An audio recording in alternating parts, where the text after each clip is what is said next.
Dictation शुरू होगी 3 second बाद। राष्ट्रीय महिला आयोग में महिला हिंसा से जुड़े मामलों की शिकायत में पिछले 8 महीनों में 46% की वृद्धि हुई है विराम। इनमें सबसे ज़्यादा शिकायतें घरेलू हिंसा से जुड़े मामलों की हैं विराम। बलात्कार और दूसरे अपराधों के मामले भी इस आंकड़े में शामिल हैं विराम। महिला हिंसा की सबसे ज़्यादा शिकायतें उत्तर प्रदेश से आई हैं विराम। महिलाओं के उत्पीड़न से जुड़े मामले लगातार बढ़ते ही जा रहे हैं विराम। ये चौंकाते भले ही नहीं लेकिन सवाल ज़रूर खड़े करते हैं विराम। तमाम प्रयासों के बावजूद क्या देश में महिला अपराधों की रोकथाम के प्रयासों को गति मिल पाई है विराम।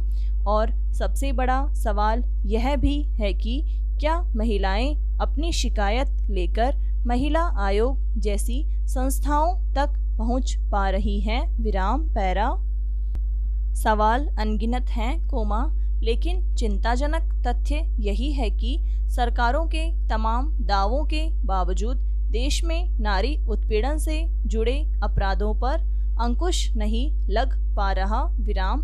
देश में अपने अधिकारों को लेकर महिलाएं जागरूक हुई हैं तो यह सुखद है विराम। इस जागरूकता के बावजूद उनके प्रति अपराध लगातार बढ़ रहे हैं तो यह स्थिति खतरनाक भी है विराम। आखिर कैसे इन अपराधों पर काबू पाया जाए विराम। हालांकि घरेलू हिंसा के मामलों में दूसरा पहलू यह भी है कि इनमें दहेज से जुड़े मामलों का भी एक बड़ा आधार होता है विराम। अपने मामलों को मजबूत बनाने के लिए भी इसका गलत तरीके से इस्तेमाल होता है विराम। ऐसे में सही और गलत के बीच बहुत बारीक सा अंतर रह जाता है विराम। खैर इसके बाद भी ज़रूरी है कि ऐसे प्रयास किए जाएं कि महिला अपराधों के प्रति सख्त रवैया बरकरार रहे विराम। महिला अपराध से जुड़े लोगों के प्रति कानून सख्ती से काम करें विराम। पैरा महत्वपूर्ण यही है कि हम महिला अपराधों को रोकने के लिए गंभीरता से प्रयास करें और पीड़ित महिलाओं को बाहर निकालकर शिकायत करने का हौसला दें विराम। अगर ऐसा होगा तो अपराधों पर एक स्तर तक अंकुश लगाना संभव होगा विराम। घरेलू हिंसा जैसे मामलों में अगर पहले चरण पर ही विरोध होगा तो यह अपराध गंभीर अपराध की श्रेणी में पहुंचने से पहले ही रुक जाएंगे विराम। ऐसे में इन अपराधों के प्रति आवाज़ बुलंद करने वाली महिलाओं को समाज के सहयोग की ज़रूरत है विराम। सबसे बड़ा सवाल सुनवाई का भी है विराम। खास तौर से घरेलू हिंसा के मामलों में पीड़िताओं को यदि समय पर सुरक्षा और न्याय मिल पाए तो यह भी उनके हक में सबसे बड़ा काम होगा विराम। यह काम सरकारों को ही करना है जो महिला सुरक्षा के बड़े बड़े दावे करती हैं विराम। पैरा देश के मुख्य न्यायाधीश ने खेद जताते हुए यह बात कही है कि क्या अदालतों के फैसलों का कोई सम्मान नहीं विराम। आज़ादी के 7 दशक बाद जाकर यह दर्द फूटा विराम। ऐसा लगता है कि न्यायपालिका स्वयं के सम्मान को लेकर भी चिंतित नहीं है विराम, क्योंकि आमजन के लिए तो अधिकांशतः फैसले एक पक्षीय ही होते हैं विराम। ताज़ा उदाहरण सामने है विराम। पिछले सप्ताह की सर्वोच्च न्यायालय ने नोएडा की 2 बहुमंजिला टावर्स को ध्वस्त करने का आदेश दिया था विराम। मान लें कि सरकार ने इसे नहीं गिराया तो न्यायपालिका क्या बिगाड़ लेगी विराम। यह बात इसलिए स्पष्ट होना आवश्यक है कि देश में सर्वोच्च न्यायालय के अनेक फैसले आज तक लागू ही नहीं हुए विराम। जयपुर के रामगढ़ बांध को ही लें विराम।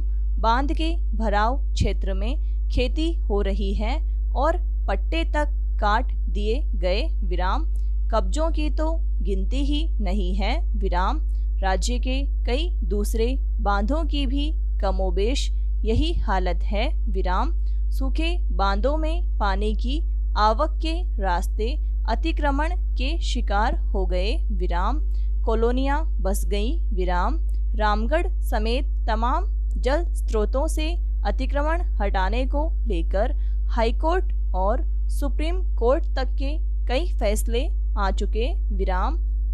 इसके बावजूद न तो अतिक्रमण हटे और न ही दोषियों को चिन्हित किया गया विराम। क्या यह अदालतों का अपमान नहीं है विराम। पैरा। एक व्यक्ति की पूरी उम्र अदालतों के चक्कर लगाते निकल जाती है और फैसला तब जाकर आता है जब उसकी जीवन भर की कमाई खत्म हो जाती है विराम। वह फैसला भी लागू न हो तो न्याय हुआ माना जाए कोमा अथवा नहीं मिला विराम। उच्च न्यायालयों के तो अनगिनत फैसले धूल खा रहे होंगे विराम। चिंता की बात यह है कि किसी फैसला देने वाले न्यायाधीश तथा मुकदमा जीतने वाले वकील दोनों को इसमें अपमान ही नहीं लगता विराम। होना तो यह चाहिए कि न्यायपालिका का फैसला तय समय सीमा में लागू करने व ऐसा न होने पर दंड की भी व्यवस्था की जाए विराम। दंड किसको मिले कोमा यह तो फाइलों पर आदेशकर्ता के नाम से ही तय हो जाएगा विराम। पैरा। दरअसल कोमा न्यायपालिका सरकारी तंत्र को दोषी ही नहीं मानती विराम। सवाल यह है कि जिन टावर्स को तोड़ने के आदेश हुए उनके निर्माण की मंजूरी देने वाले व निरीक्षण की रिपोर्ट देने वाले अधिकारियों को भी बराबर की सजा क्यों नहीं दी जाए विराम। अवैध निर्माण का मामला हो या फिर माफिया को प्रश्रय देने का कोमा अधिकारी ही अपराध में लिप्त नजर आते हैं विराम। क्या ऐसे अधिकारियों का कार्य सदा वैध ही माना जाएगा विराम। उनके लिए तो मानो निलंबन ट्रांसफर की खानापूर्ति ही कारावास की सजा है विराम। जब तक सरकारी तंत्र को पक्ष बनाकर बराबर की सजा नहीं होगी कोमा न तो अवैध कार्य रुकेंगे और न ही अदालती फैसलों का पालन हो पाएगा विराम। न्यायपालिका को अब फैसले लागू करने का तंत्र भी विकसित कर लेना चाहिए विराम। झूठी जानकारियां कोमा घोषणाएं कोर्ट में रखने वालों को भी सजा मिलनी चाहिए विराम। जिस भी अधिकारी विशेष के हस्ताक्षर पाए जाएं कोमा उनको व्यक्तिगत सजा मिलनी चाहिए विराम। आज तो विभाग की आड़ में अधिकारियों को बचा लिया जाता है विराम। भय बिन होय न प्रीति विराम। पैरा। प्रश्न यह है कि फैसला लागू कराने को लेकर न्यायालय भी जब एक पक्षीय नजर आएगा कोमा तब जनता का विश्वास चरमराएगा विराम। तब कौन तो फैसला लागू होने पर अवमानना का केस करेगा और कहां से मुकदमा लड़ने के लिए घर बेचेगा विराम। मंगलवार को ही उच्चतम न्यायालय का एक फैसला आया कोमा जिसमें मंदिर की संपत्ति का मालिक देवता को बताते हुए पुजारी को सिर्फ सेवक माना है विराम।